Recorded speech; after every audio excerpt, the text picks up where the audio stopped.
Okay ပါဒီ WS90 smartwatch ကိုလည်းကြက်ပါလေအစုံလေးအဲ့ဒါကိုဘယ်လိုချိန်ရမလဲဆိုတော့အဲ့ဒါလေးရှင်းပြပေးမယ်သူ့ application နာမည်က ZT Fit Pro နော်အောက်လိုက်ပြီဆိုရင်သူကအသွင်းကြိုးတွေပါလေဒီအောက်မှာရှိတယ်နော်အောက်မှာရှိတယ်ကျွန်တော်အခုဒါလေးကိုဘယ်လိုချိန်ရမလဲအဲ့ဒါလေးရှင်းပြပေးမယ်ချိန်ဖို့တော့ကဒီမှာစက်ကူလေးအထက်မှာဟိုစာရွက်တွေပါတယ်ပေါ့နော်ဒါလေးကို scan လုပ်လိုက်ရင်လည်းရတယ်ပေါ့နော် scan မလုပ်ဘဲနဲ့အကဲသုံးတယ်လို့ဆိုရင်လည်း Play Store ထဲကိုသွားလိုက် Play Store ထဲကိုသွားပြီးပါရင်ဒီမှာ ZT Fit ZT Fit Pro လို့ရေးလိုက်နော် ZT Fit Pro လို့ရေးလိုက်ဒီမှာဒီ application လေးကြာလာလိမ့်မယ်တော့ ZT Fit Pro ဆိုတဲ့ application လေးနော်ကြာလာလိမ့်မယ်ကျွန်တော်တို့ download ဆွဲထားပြီးသားဆိုတော့ open လုပ်လိုက်မယ် open လုပ်လိုက်ပြီဆိုရင်သူက permission တွေတောင်းလိမ့်မယ် permission ပေးရမယ်ဒီလိုမျိုး login ပေါ်လာလိမ့်မယ်ပေါ့နော်အဲ့ဒီအချိန်ကျရင်ဒီမှာ login လုပ်မလား register လုပ်မလားဒါမှမဟုတ်ဒီအပေါ်မှာ escape လေးရှိတယ် escape နေလိုက်ရင်ရပြီဒီလိုမျိုးပွင့်သွားမယ်နော် application ကဒီလိုမျိုးပွင့်သွားမယ် application နဲ့ဒီအောက်ဆုံးမှာ equipment ဆိုတာရှိတယ်နော်ဒီဟာလေးကိုတောင်းမယ်တောင်းပြီးမှဒီမှာ add device ဆိုတာရှိတယ် add device ကိုဝင်မယ် add device ကိုဝင်လိုက်ပြီဆိုရင်ဒီက scan လုပ်နေပြီပေါ့နော် bluetooth ဖွင့်ဖို့လိုတယ် bluetooth လေးအောင်မယ်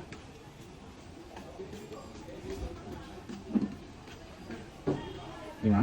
ကြာလာပြီပေါ့နော်ကျွန်တော်ဒီမှာနားလေးအများကြီးရှိတဲ့အတွက်ကြာလာပြီအများကြီးပဲကျွန်တော်ကတော့အဲ့ထဲက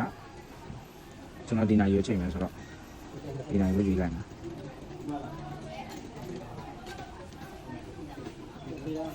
ရွေးလိုက်ပြီဆိုရင်သူကဒီမှာဒီလိုမျိုးစာတန်းထုတ်လာပြီနော်အဲ့လုံးမယ်အလောက်ပေးမယ်ဒီမျိုးနေလိုက်မယ်နော်ဒီမှာ complete အကုန်လုံး complete ဖြစ်ရမယ်ပေါ့နော်ခဏလေးအချိန်နိုင်ငယ်စောင့်ယူရမယ်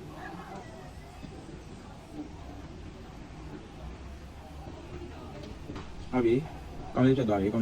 ရင်ဒီမှာပုံမှန် series 10ဒီနိုင်ချိန်သွားပြီပေါ့နော်ဒီလိုမျိုးပေါ်လာတဲ့ဟာတွေအကုန်လုံးကို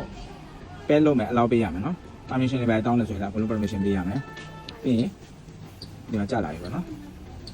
ဒါလေးကဖုန်းရဲ့ notification တွေပါတယ် on ကျင်တယ်ဆိုရင်ဒီထက်ကနေဝင်ပြီးတော့ဖုန်းဝင်တာတို့ SMS on တာတို့ဘာလို့အဲ့ဒါလေးတွေအကုန်လုံးဒီကနေ on လို့ရတယ်ပြီးရင်ဒီမှာဒါလေးက wallpaper တွေချိန်နေမှာပေါ့နော်ဒါလေးနှိမ့်လိုက်ပြီဆိုရင်သူကဟုတ်ပြီ internet line ကောင်းဖို့တော့နည်းနည်းလိုတယ်ဒါလေးတွေကြာလာနေမယ်ဒီမှာလိုချင်တဲ့ wallpaper တွေအကုန်လုံးချိန်လို့ရတယ်ပေါ့နော်ဒီ app ကတော့ line အများမကောင်းရင်ဒီကောင်ချိန်လို့မရလို့ရှိတယ် line ကောင်းတဲ့အချိန်မှာချိန်ပေးရမှာပေါ့နော်ဒီ wallpaper တွေချိန်လို့ရမယ် wallpaper တွေကိုဒီတိုင်းလဲတော်တီလဲလာရင်လည်းသူ့မှာပါတဲ့ဟာလေးတွေလိုက်ပြောင်းအောင်ပေါ့နော်ဒီအပေါ်မှာရှိတဲ့ဟာတွေကနိုင်မှာရှိတဲ့ wallpaper တွေပေါ့နော်ဒါတွေကတော့အစ်စ်တွေလိုချင်တဲ့ဟာလေးတွေထပ်ပြီးတော့လည်း install လုပ်လို့ရတယ်ပြီးရင်သူ့ထဲမှာဟိုလက်လုံးလိုက်အမီးလင်းတာလို့ဘာလို့ပြန်มาလဲဆိုတာဒီမှာ application နဲ့ဖုန်းထဲမှာ setting တွေဝင်နိုင်မယ်ဒီမှာအောက်ကကိုဆွဲလိုက်ရင်သူ setting တွေပေါ့နော်သူ setting တွေဒီမှာသူ setting ထဲမှာအောက်ကကိုတွားလိုက်ရင်ဒီမှာ display နဲ့ပတ်သက်တဲ့ဟာရှိတယ်ဒါ this LED on ဆိုတာလက်လုံးလိုက်လင်းတဲ့ကောင်ပေါ့နော် channel setting တွေရှိမယ် screen ကိုဘယ်လောက်အကြာကြီးလင်းထားခြင်းလဲအဲ့ဒီ setting လေးတွေလည်းရှိမယ်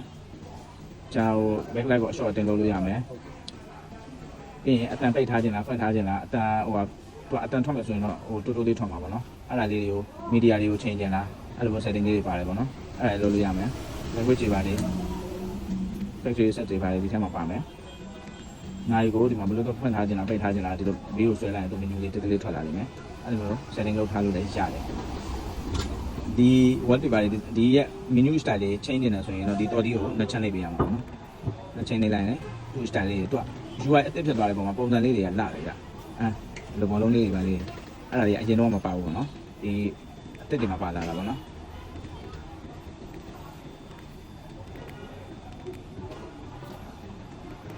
ဒါပြီးတော့အဲ့ဒါဆိုရင်ဖုန်းနဲ့ချိန်မချိန်ကြည့်မယ်ပေါ့နော်ဖုန်းဝင်လာရင်